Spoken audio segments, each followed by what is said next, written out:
did you hear about the guy that he was a black guy? I'm not laughing at the incident. I'm laughing at sort of what you're commenting on. The guy, a black guy's on a train, and this is in California, I believe, and he has a seizure. And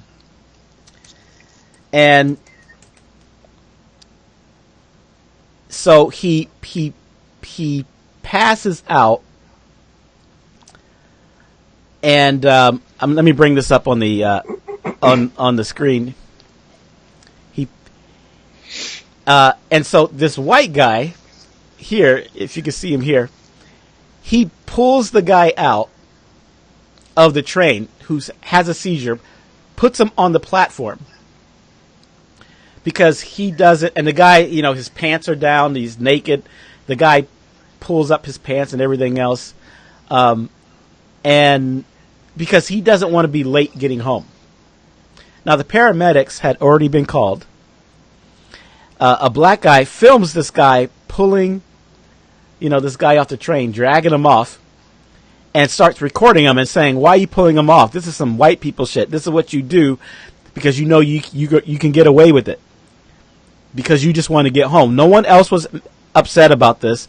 So the white guy realizes that he's being filmed. Let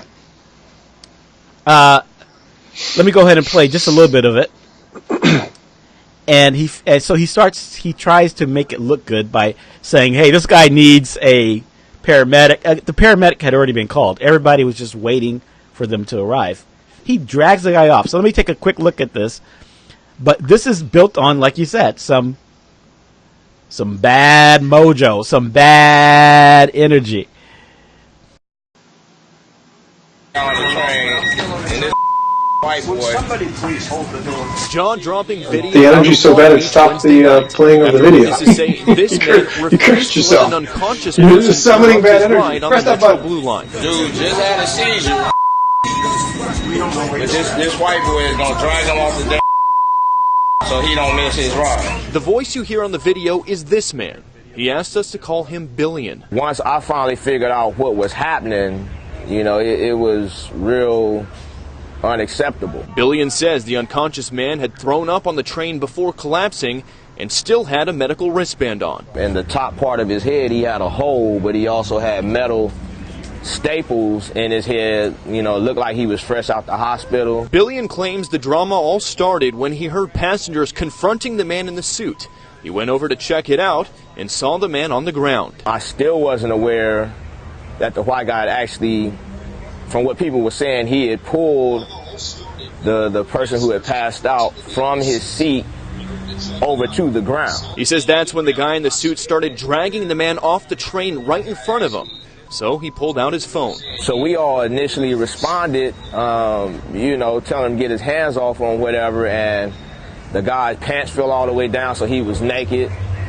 So he stopped for a second, pulled his pants up, laid him out on the ground. Billion says he feels the man's motivation is clear. He didn't want to be delayed. What did you just say? I say there are a lot of people. Was he wearing no?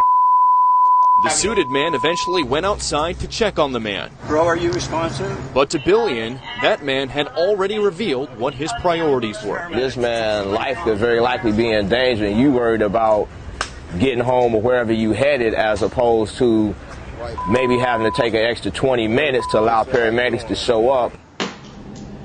Now, I do want to point out that train was held right here at the station while they waited for paramedics to arrive. Long Beach Fire did confirm to us earlier this evening that man was taken to a hospital where he was treated for seizures and was last listed in stable condition. Now, we mentioned earlier, Fox 11 first brought this to the attention of Metro officials. They're now launching an investigation, and here's what they had to tell us via statement tonight, saying, quote, Metro is working with our law enforcement partners and investigating an incident at the Metro Blue Line's Wardlow station when an unconscious male was removed from a Blue Line train by another rider. Obviously, this is very disturbing, and we never want to see this on our system. We're getting all the facts, including reviewing the video from the train and the platform, and we'll share more details when they're available, end quote. We're reporting live in Long Beach tonight. Bill Malugin, Fox 11 News. Dropping. So,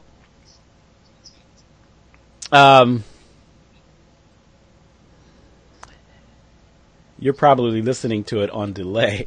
So, it's funny. It's funny that, not funny, haha, but funny, interesting. When this white guy pulls him off the train, and keep in mind, he had, as the guy was described, and he's doing well, he's in stable condition, according to the news report. But he did everything he needed to do. He had a medical tag on his thing, clearly stating that he had this condition, seizures and everything else, physical holes in his head with metal plates. This guy is dragging him off because he wants to get home. That sort of, I don't think, I think you banned. I think it's very relatable because you can basically call that the Constitution train, right? Right. So right. When people were writing, I'm here to help.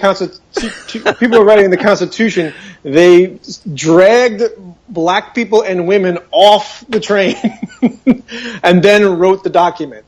So first thing, guys, the first thing we got to do is we got to drag all the black people and all the women out of this room. Then we can get to writing this document. We don't need any distractions. But can we talk about? Let's get the train running.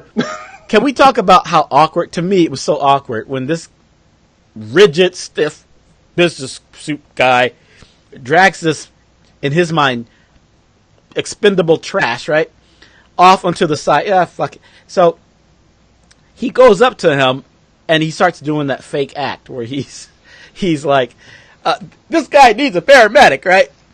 That's funny in itself, right? In a horrible, dark way. But what was really curious was he's like, hey, bro. Hey, bro. I like when people are nervous or awkward, how quickly they become an expert in, like, UrbanDictionary.com. Hey, bro. Hey, I bet he's never called anyone his bro, not even his biological brother. Okay? All of a sudden, I can speak to the black people. Hey, bro, you okay?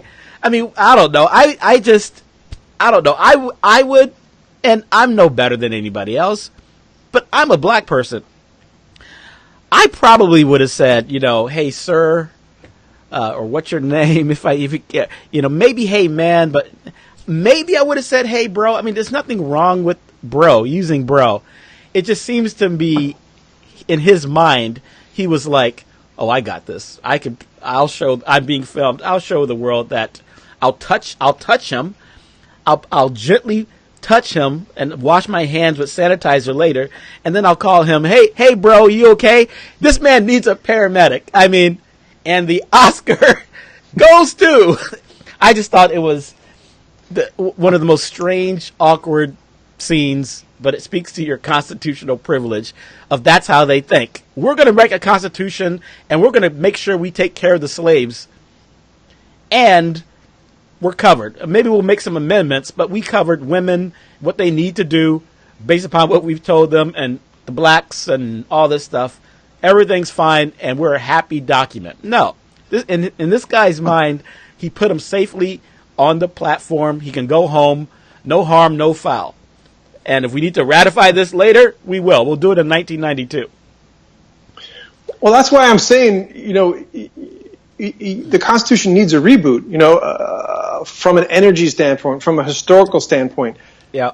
To tell people you have to accept the Constitution when it was written under similar conditions that other people, again, what's fascinating, if I said that to them and said, well, it was awful nice of you to drag women and black people out of the room if I said that, they would, the person I talked to would be like, how could you, what do you say? They would defend the Constitution and the fact that it was written on basically the back of black people and women. They were just being mistreated across the board, and they had the nerve to sit there with their, to me, again, maybe I'm a different person, but it's always struck me as quite bizarre that this is okay and this is a part of a history, and we just can't reboot the Constitution, to have a restart at a place that's we're not denying our history, and we're not Yeah. saying, hey, but we're saying, hey, that was really bad.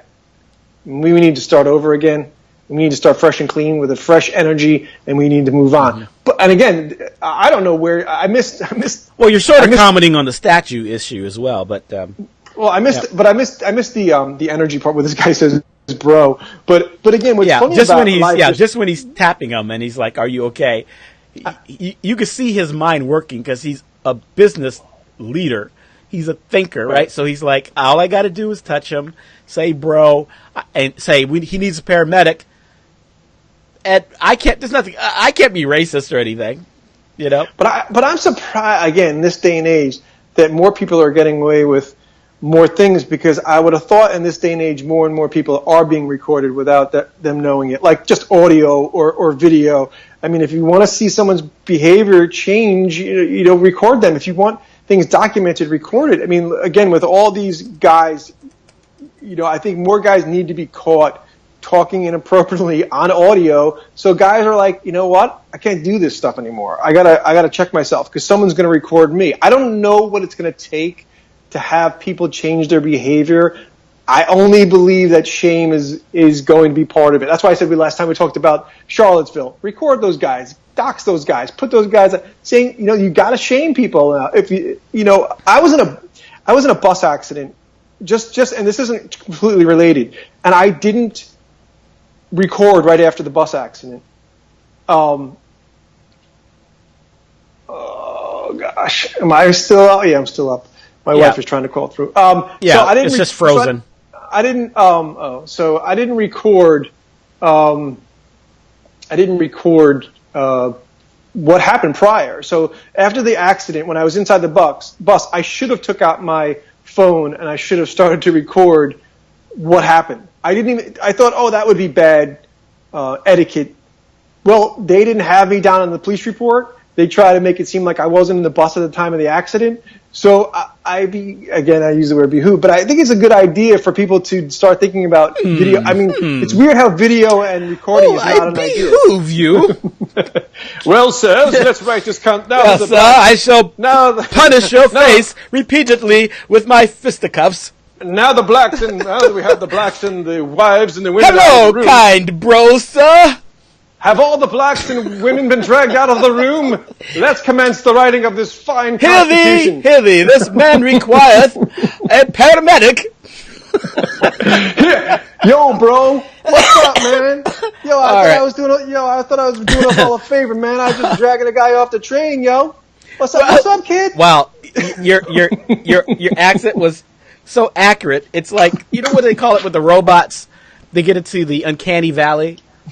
They call it the uncanny valley when the robots look too similar to humans. There's a valley where you want it to look fake, where people are comfortable, and as soon as you pass it, people get uncomfortable. Like that new movie Battle Angel or whatever. And so when you cross it, it's too accurate, you freak out. Your accent was too accurate. You have offended me with your lack of satire. You were in black voice. You heard a black face? You were in black voice. But I have that issue all the time. Hey, I'm man. terrible if I hear like a rap song and I'm singing it, or if there's singers that I can if I can do their voice. It's like I have to always be careful because I just got to keep it more like Rick Astley or something. I gotta make sure that I'm just stay as white as I can be. Never gonna give you up. Never gonna turn you down. I gotta stay in the white zone. I gotta be careful.